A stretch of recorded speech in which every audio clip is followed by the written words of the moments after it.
Hey guys, I'm going to be reading out of my book, This is Your Alabaster Jar, again today. And I'm just going to be sharing a short bit of my writing from when I was in Israel just after the 7th of October. So I was there for a week after the war started. So I'm going to read a bit where this is going to hopefully encourage some people who maybe have a bit of anxiety about what is going on in the world right now. Maybe there's distractions in your life. Maybe you're struggling to just feel peace in your life even. I just pray that this blesses you as you listen to a bit of my testimony from that time. So this is from the 11th of October 2023, so 4 days after the war started. And I was in Jerusalem in the Old City. I could feel the tweaks start that asked me to panic, but I would not do it. I remembered the Holy Spirit whispered to me on my 40-day fast at one point and said, "Don't panic, Lisa." And I encountered his great comfort and peace as I trusted him and chose not to panic. I knew it was always available, and I was living in his continual supernatural peace in Israel. I would silently speak the word, "My hope comes from the Lord, the maker of heaven and earth." God spoke to me in August 2023 when he had me fast from Facebook for a month and said, "I am calling you to be someone who does not react." I knew I was also in a test to check if I would not react when it seemed in the natural there was a level of chaos and the situation was well out of my control. I knew what I could do, fast and pray. For then, pray, but when he called me to fast, I would. I spoke to the Lord and prayed, "What should I do, Lord? What are the practical things I can do?" And he said to me, "Trust me." I replied, "Yes, Lord, I can do that. I trust you, Abba." That afternoon, I walked through the Jerusalem square where they have a big golden menorah in the Jewish quarter. As I walked, it was sad to hear a boy who turned to an adult he was with and said, "It's sad because he's been called up to the army," clearly talking about a friend or a relative that had just been called up to fight in the army there, the IDF, Israel Defense Force.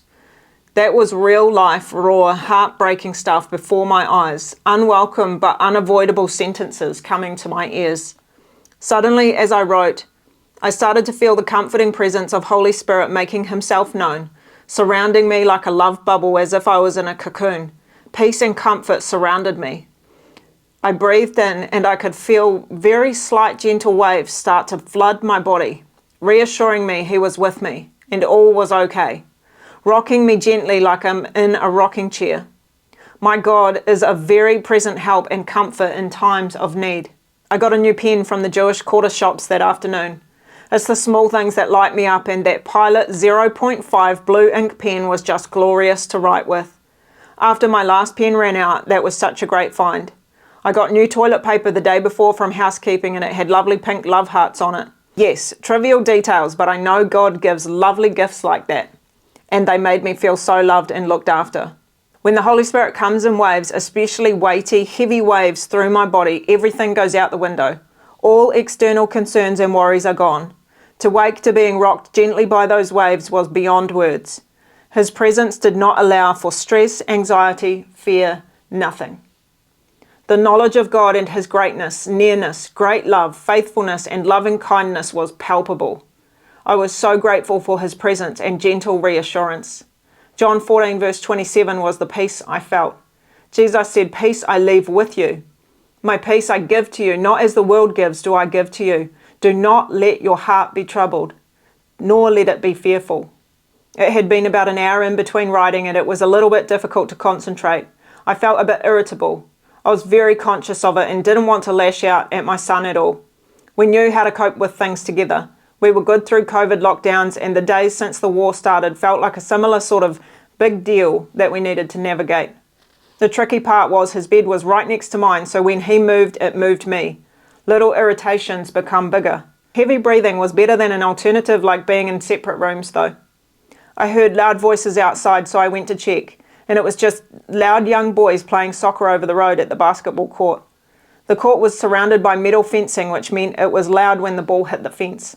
I was thinking of writing what had happened that day, but then thought maybe I should write how I felt at that moment to give an idea of the reality of day 5 and the 5th night of the war. Dakota was banging on about the terrible Wi-Fi and wanting to go and talk to the front desk about it. Lord help me. He went off to do it, as though Wi-Fi was important. It was nearly 11. I'm going to have to implement a bedtime for him if I'm going to keep my sanity, I thought. I knew I must maintain calm, and simple things like bedtimes help a lot. We had lots of snacks. Snacks help too. Thinking about how I could feed Dakota was a thought that crossed my mind. We were reliant on takeaway shops opening and staying open so we could have dinners. We had breakfast provided at the hotel, but I had to think about what-ifs a few times. I just had to trust God no matter what. That morning was odd because I knew my mum was going and it would soon just be me and Dakota in Israel out of our original group. I booked a taxi for my mum with Nadir, an Arab Israeli that I met in Israel, and organised it so we could take her to Ramada and get her back to our hotel. She was very relieved not to be going by herself. We sat amongst many Jewish families at breakfast and prayed quietly that the Lord would protect them. We met a Mexican lady who said her flight had been cancelled, and met another Turkish lady later in the day who said she couldn't get flights to Turkey. At that stage, my flights were still showing as okay. After breakfast, we mucked around in my room. Mum had asleep on the big olive couch in the lounge. I sat down and wrote some of my diary there while she slept. My feet were going like electricity, and I can actually feel it now as I read this. Usually that is the Holy Spirit making his presence known. I needed to feel that because Dakota hadn't come back from his Wi-Fi mission, and it felt like he had been gone too long. It was hard because he was at an age where his brain does not always make wise decisions. He does things based on what benefits him and does not always think about consequences or how it might affect me or others. Not ideal for a time and place like that.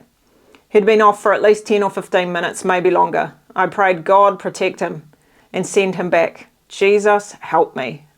I knew I would have to put my dressing gown on and go and find him, and he had the door key, which meant I'd have to leave the room unlocked. I found him as expected in the lounge by our room. He looked up and said, "The Wi-Fi started working here."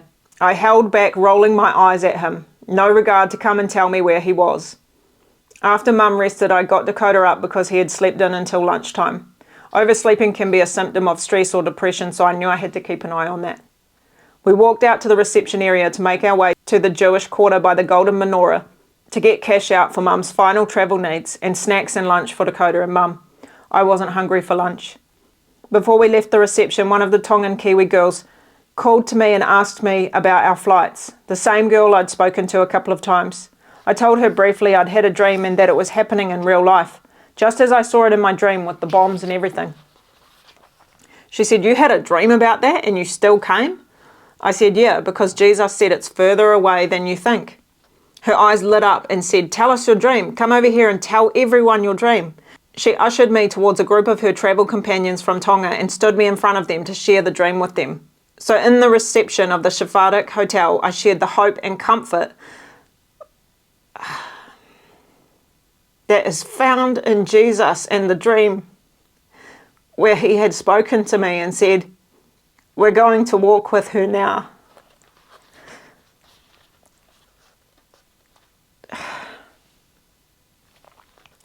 Until she's safe. There were at least 3 or 4 people in the packed room that had their phones out taking photos and recording what I shared. After I spoke, there were a lot of loud sighs of relief. Many of the people said, "I feel okay now. I don't feel anxious anymore, and I feel peace now." Wow, Jesus. For such a time as that. It wrecks me every time I think about that moment. I noticed many of the hotel staff stood and listened as well. One guy came up before I spoke and randomly gave me a piece of fruit that looked like a peach, and when I'd just finished speaking, another man thrust a piece of fruit onto a fork and into my face and said, "Try this, nice fruit." And if you want to know the dream and anything else in that book, I recommend getting it on Amazon. This is Your Alabaster Jar. Bless you.